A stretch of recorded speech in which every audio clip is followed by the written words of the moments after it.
Fernandez Flash Report!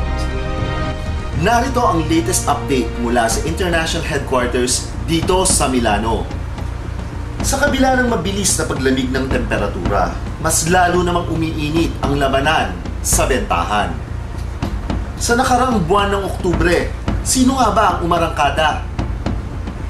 Ayon sa unofficial tally/holding report, narito ang ating rankings.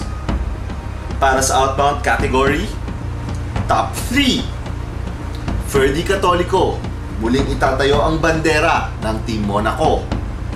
Kaya ang ating Hall of Fame awardee, pasok sa number 3. Top 2. Siguradong maraming magugulantang sa kanilang paglutang. Austrian Brothers, Magbuo at Fortuna, number 2 na. Top 1.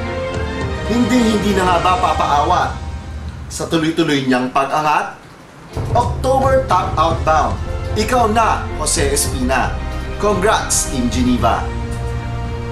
At para naman sa inbound category, Top 3. Team Europa, maghanda na dahil parating na ang Tigre ng Asia. Team Singapore, pasok sa number 3. Top 2. Back to back, yan ang sigaw nila.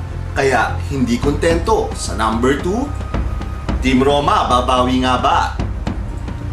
Top 1. At ang ating numero 1, pasok ang Team Milano.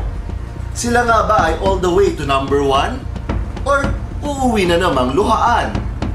Abangan ang mga susunod pang updates. Ako ang inyong international insider, Perry de la Cruz.